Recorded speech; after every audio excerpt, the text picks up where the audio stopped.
신앙 고백 우리 하겠습니다. 나는 전능하신 아버지 하나님 천지의 창조주를 믿습니다.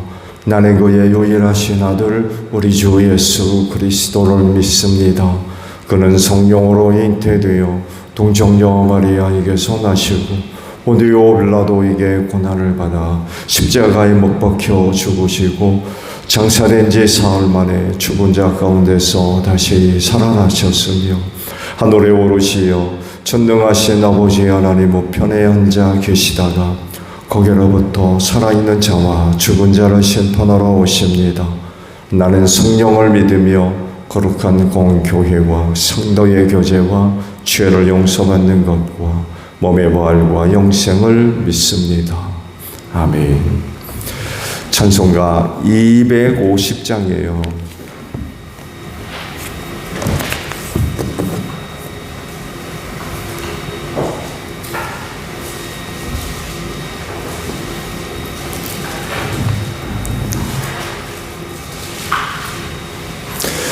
찬송가 250장입니다.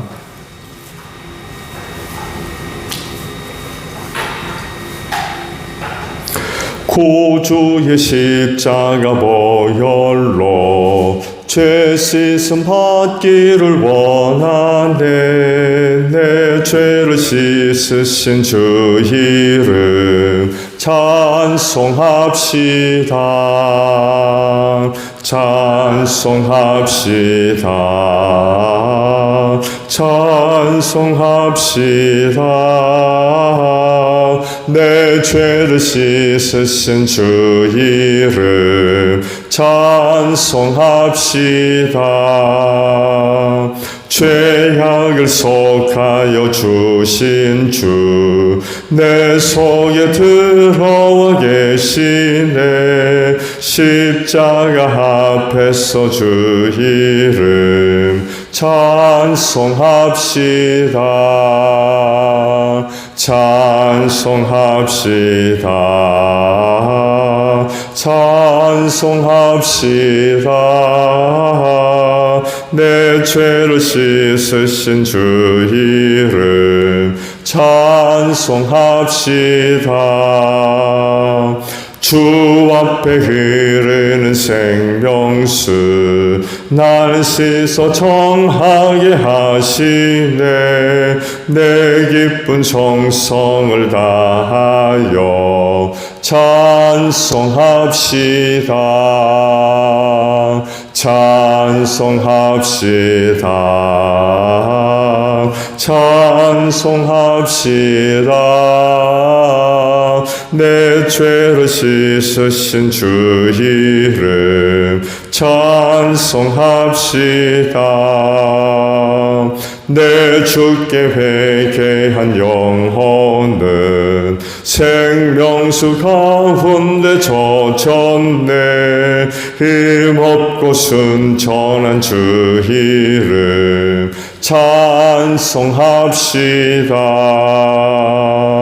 찬송합시다. 찬송합시다. 내 죄를 씻으신 주 이름 찬송합시다.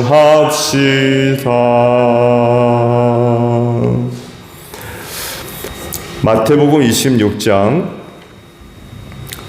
57절에서 68절까지 말씀이에요. 마태복음 26장 57절에서 68절입니다. 예수를 잡은 사람들을 그를 대제사장 가야바에게로 끌고 갔다. 거기에는 율법학자들과 장로들이 모여 있었다. 그런데 베드로는 멀찍이 떨어져서 예수를 뒤따라 대제사장의 집 안마당까지 갔다. 그는 결말을 보려고 안으로 들어가서 하인들 팀에 끼어 앉았다. 대제사장들과 온 공의회가 예수를 사형에 처하려고 그분을 고발할 거짓 증거를 찾고 있었다. 많은 사람이 나서서 거짓 증언을 하였으나 쓸만한 증거는 얻지 못하였다. 그런데 마침내 두 사람이 나서서 말하였다. 이 사람이 하나님의 성전을 허물고 사흘 만에 세울 수 있다고 하였습니다. 그러자 대제사장이 일어서서 예수께 말하였다. 이 사람들이 그대에게 불리한 증언을 하는데 아무 답변도 하지 않소. 그러나 예수께서는 잠자코 계셨다. 그래서 대제사장이 예수께 말하였다. 내가 살아계신 하나님을 걸고 그대에게 명령하니 우리에게 말해주시오. 그대가 하나님의 아들 그리스도요. 예수께서 그에게 말씀하셨다. 당신이 말하였소. 그러나 내가 당신들에게 다시 말하오. 이제로부터 당신들은 인자가 권능의 보좌 오른쪽에 앉아있는 것과 하늘 구름 타고 오는 것을 보게 될 것이요. 그때 대제사장은 자기 옷을 찢고 큰 소리로 말하였다. 그가 하나님을 모독하여서 이제 우리에게 이 이상 증인이 무슨 필요가 있겠소?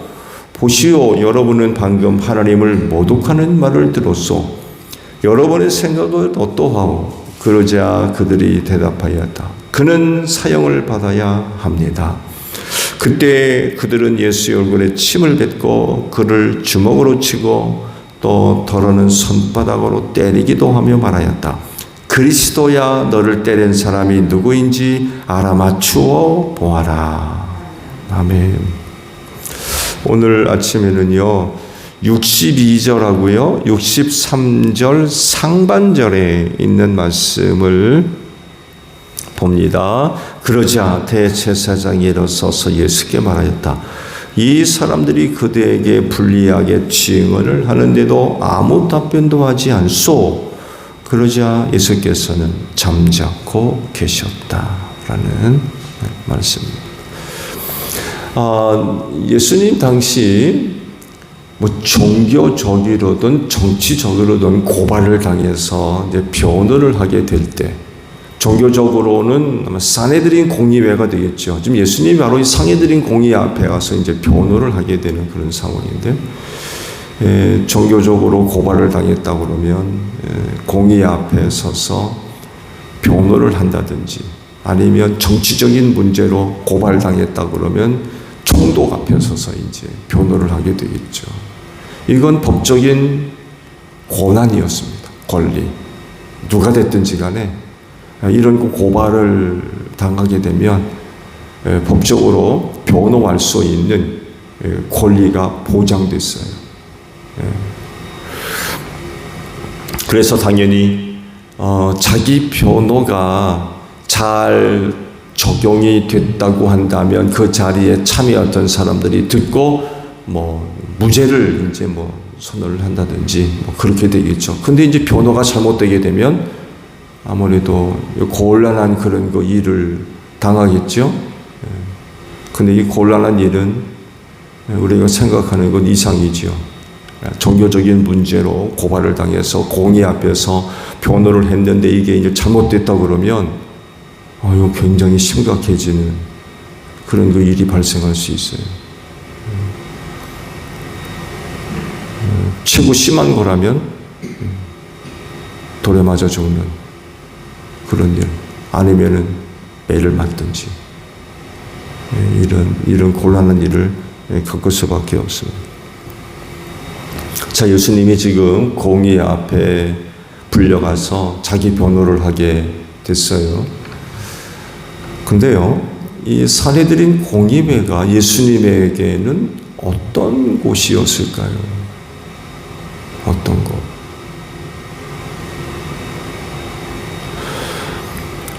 예수님이 이제 종교법으로 고발을 당했기 때문에 사내들인 공의 앞에 서서 이제 불려간 거죠. 이제 변호를 하게 되셨어요.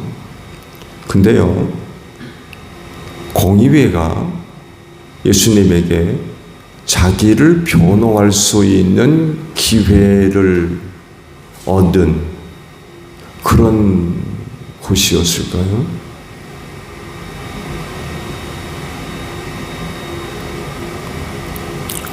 어떤 사람들은 예수님을 두고 헛된 고발들을 막 쏟아놓습니다. 근데 채택이 안 돼요. 서로 다른 얘기를 하고 누군가 아무래도 이제 사주를 받았겠죠. 예수를 고발하기 위해서. 근데 고발을 막 쏟아내 놓는데 채택이 안 되는 거예요. 확인이 안 되는 거죠. 그러다가 이제 두 사람이 나섭니다. 이 사람이 예전에 성전을 헐면 내가 사흘 만에 짓겠다고 했던 그런 말을 했다고. 두 사람이. 마태는 이 두 사람을 콕 찍어서 얘기합니다. 왜냐하면 고발을 하려면 두 사람 이상의 증인이 있어야 돼요. 그렇지 않으면 채택이 되기 어려웠습니다. 두 사람이 나섰던 이야기는 이들이 이야기하는 고발이 진짜란 얘기예요. 사실이었다. 이런 확증이 될 수가 있었습니다. 고발의 진정성이 있다는 거죠. 그게 이제 채택이 됐어요. 근데 문제는 그들이 고발에 대해서 예수님이 변호를 하지 않는 거예요. 그냥 듣고만 있어요. 잠잠히 계시는, 침묵하시는 거죠. 대제사장에 보니까 이상한 거예요. 아마 그가 종교법에 고발당해서 많은 사람들을 재판했을 텐데 아마 이런 경우는 처음이었을 겁니다. 자기를 변호하지 않는 일은 없었기 때문에 그래요. 왜? 변호 안 했다가 심각한 판결 받으면 무슨 일을 당할지 모르거든요. 유대 종교법이 무섭거든요. 변호 안 할 수가 없는 거예요. 어떻게든 변호를 해가지고 거기에 참석한 사람들의 마음을 움직여서 형량을 받더라도 좀 가벼운 걸 받고 무죄 선고 받으면 더 좋고요. 풀려나면. 그 기를 쓰고 변호를 해야 되는 거예요. 이 잘못했다가 난리가 나니까. 근데 보니까 예수님이 아무런 말도 하지 않는 거예요. 이게 이상한 거죠. 그래가지고 왜 아무 말도 하지 않느냐고 묻죠. 이상했던 거예요. 말씀드린 대로 다른 사람 같은 경우라면 자기의 무죄를 주장하기 위해서 자기를 변호하는 게 당연한데 예수님은 아무 말도 하지 않는 거예요.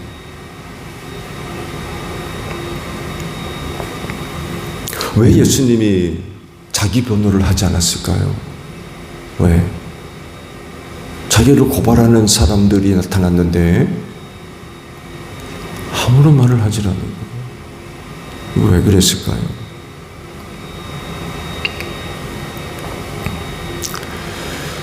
이유는요,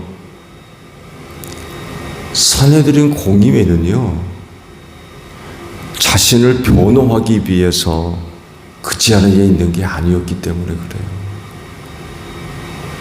이게 다른 사람들과 큰 차이점입니다.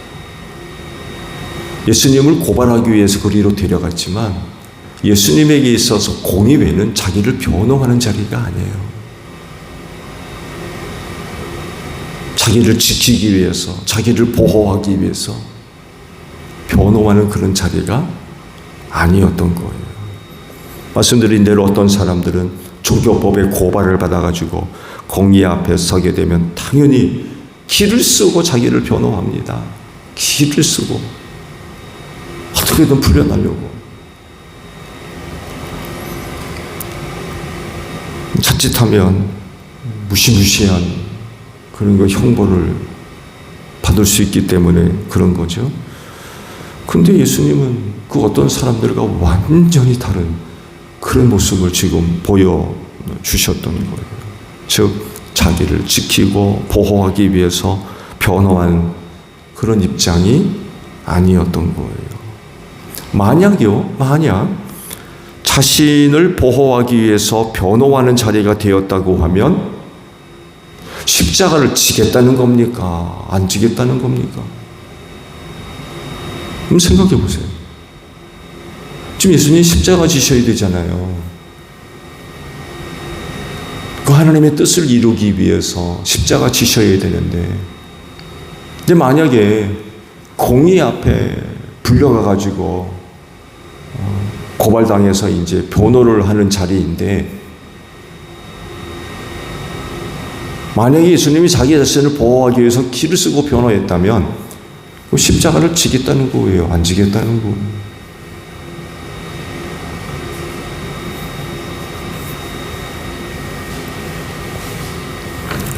예수님이 만약에 그 공의 앞에서 자신을 변호했다고 하면 산헤드린 공의회뿐만 아니라 거기에 그를 고발하려고 왔던 모든 사람들이 이런저런 이유들로 인하여 고발을 할 때 반론 제기할 사람이 있었을까요?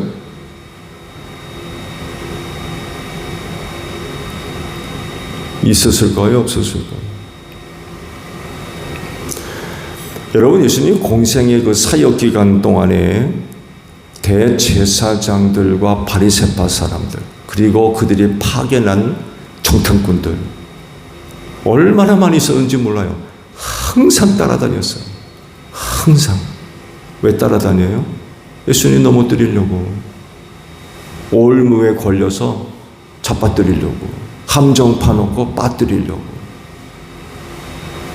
종교적인 문제 걸려서 고발하려고 항상 따라다녀서 대답하기 곤란한 질문 만들고 그랬던 사람들이에요. 근데 보세요. 한 번도 이긴 적이 없었어요.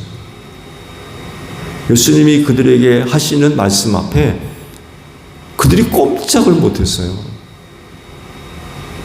하여간 별의 별 주제를 가지고 터무니를 꼬부리를 잡아가지고 질문을 하고 뭐 함정을 만들어서 해도 이길 수가 없었던 거예요. 이길 수가. 나중에는 어떤 일이 벌어져요? 아예 포기합니다. 포기. 이젠 더 이상 예수를 책잡을 수가 없다. 포기합니다. 포기. 그런 예수님이세요. 근데 산헤드린 공의에서 자기를 변호한다 그러면 누가 예수를 이겨요? 누가 그런 예수를 이겨주죠? 반론? 어디 반론을 해요? 예수님을 무슨 수로 이겨요?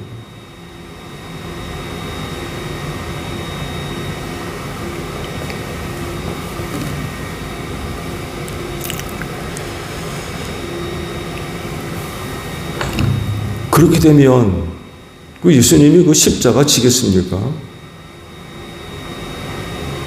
자기 변호에서 이기면 그 십자가 지겠어요?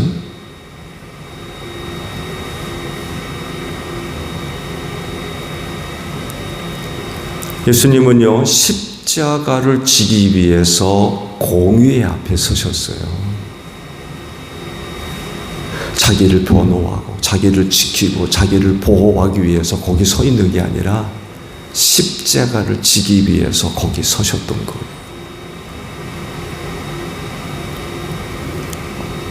그리고 그 일을 완수하기 위해서 꼭 필요한 말씀만 하십니다. 적극적으로 자기를 변호하고 지키기 위해서 그러지 않으세요. 성전 문제로 고발이 들어왔지만 아무 얘기하지 않습니다. 십자가 지기 위해서. 그리고 대제사장이 질문했을 때 대답하십니다. 왜? 십자가 지기 위해서. 십자가 지기.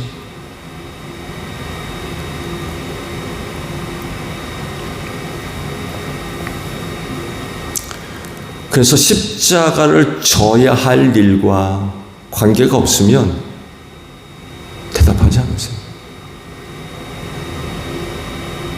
십자가를 지는데 지장이 될 만한 그 어떤 것들 아무 말하지 않아요. 근데 십자가를 지기 위한 것이라면 대답하십니다. 변론하시는 거죠. 이게 연호한 사람들과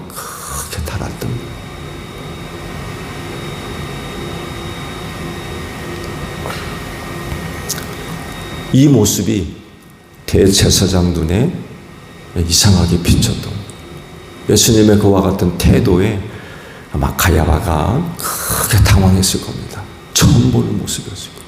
처음 보는 모습. 저런 태도, 저런 모습은 한 번도 본 적이 없을 겁니다. 아마 굉장히 당황했을 거예요. 대제사장이 직접 고발하죠. 그대가 하나님의 아들 그리스도냐? 그대가 하나님의 아들 그리스도 라고 물었을 때 그때 대답하십니다. 당신이 말하였어. 왜 이렇게 대답하세요? 십자가 지시려고.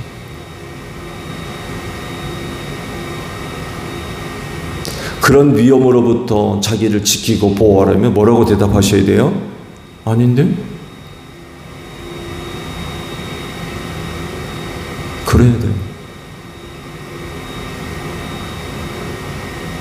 그렇다고 대답하십니다. 사실도 그렇고 십자가 지시려고 대답하십니다. 그러시면서 덧붙여서 하신 말씀을 하죠. 인자가 하나님의 권능의 오른쪽에 앉아있는 것과 구름 타고 인자가 오는 것을 너희가 보게 될 것이다. 그런 그 말씀을 하세요. 왜? 십자가 지시려고. 십자가 지려고 그렇게 말씀하십니다. 다르게 표현하면 죽으려고. 살려고 변호하는 게 아니라 죽으려고 변호하시고. 이게 큰 차이점이었어요.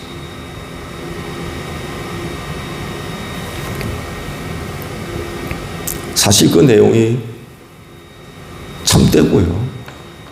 예수님이 그렇게 말씀하신 것이 거짓이 어디 있습니까? 다 참된 사실이죠. 근데 사실 그 자체가 뭐예요? 예수님 죽는 문제였어요. 사실이었지만 사실 그 자체를 변호하면 죽어야 돼요. 그래서 산헤드린 공의에서 예수님이 말씀하셨던 모든 내용들은 살기 위해서 변호한 게 아니라 십자가 지시려고 변호하셨던, 그렇게 관련된 것들만 반응을 보이셨어요. 그렇지 않은 것들에 대해서는 일절 대답하지 않으셨어요.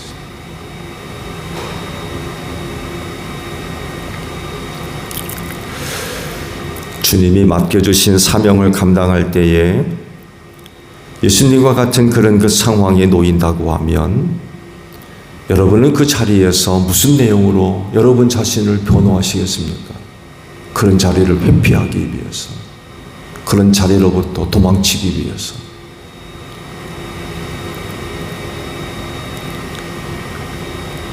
그런 위기로부터 여러분 자신을 지키기 위해서 그렇게 하시겠습니까?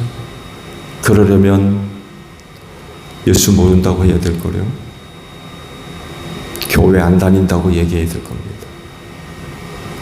앞으로 보세요. 이 마지막 때 일어날 일들을 보세요.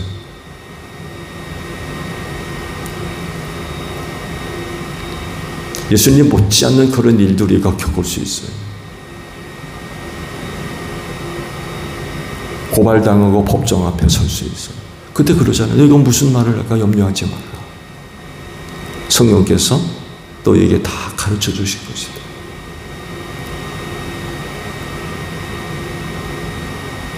이 마지막 때 예수를 믿는 믿음으로 인하여서 갖가지 많은 일들이 다 벌어질 거라고 그랬어요. 예수님만 이런 일을 겪을 게 아니라는 거예요. 너희 가운데도 이런 일을 겪을 사람들이 있을 거라는 거예요. 그때는 어떻게 할 거예요?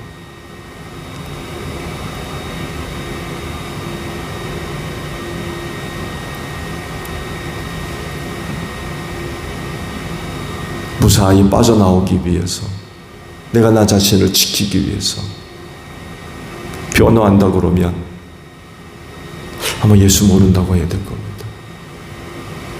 교회 안 다닌다고 아마 얘기했을지도 몰라요. 그럴 겁니까? 내가 살기 위해서 그렇게 변호를 할 겁니까?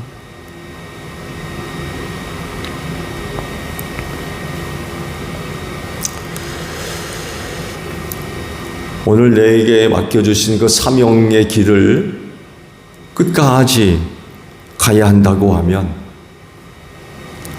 각오 단단히 하고 신앙 고백하셔야 될 겁니다. 예수님 같이. 말씀드린 대로 그분은 죽으려고 변호하셨습니다. 살려고 변호한 게 아닙니다. 사내들인 공의에서 안전하게 빠져나오려고 변호하신 게 아니에요.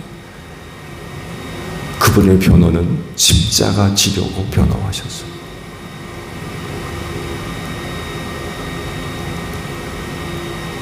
핑계를 대고 누구 탓하고 거짓말하고 그러지 않으셨어요.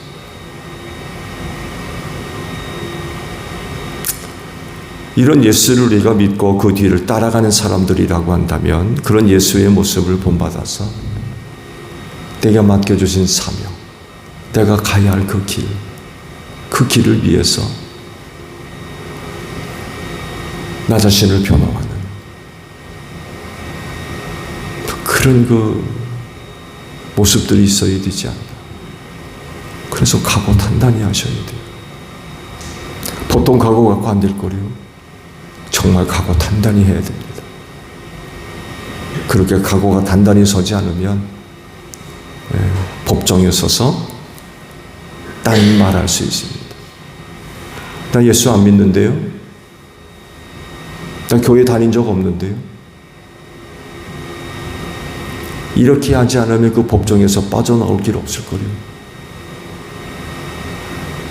그리고 많은 우리의 믿음의 선진들이 그 믿음 지키기 위해서 기꺼이 자기 목숨을 내놨습니다.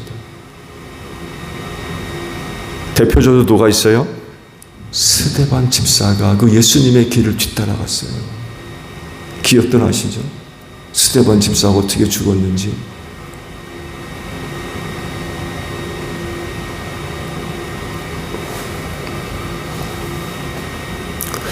오늘 여러분들도 그분 뒤를 따라가시기를 바랍니다. 쉽지 않죠? 네, 결코 쉽지 않습니다. 우리는 각오 단단히 하고 그분들이 가셨던 그 길을 따라가야 될 것 같아요. 이게 이 마지막 때 신앙생활하는 성도들의 모습이 될 겁니다. 오늘 하루도 믿음으로 승리하는 여러분들이 되시기를 바랍니다. 주기도문 합니다. 하늘에 계신 우리 아버지, 아버지의 이름을 거룩하게 하시며 아버지의 나라가 오게 하시며 아버지의 뜻이 하늘에서와 같이 땅에서도 이루어지게 하소서. 오늘 우리에게 일용할 양식을 주시고 우리가 우리에게 잘못한 사람을 용서하여 준 것 같이 우리 죄를 용서하여 주시고 우리를 시험에 빠지지 않게 하시고 악에서 구하소서. 나라와 권능과 영광이 영원히 아버지의 것입니다. 아멘.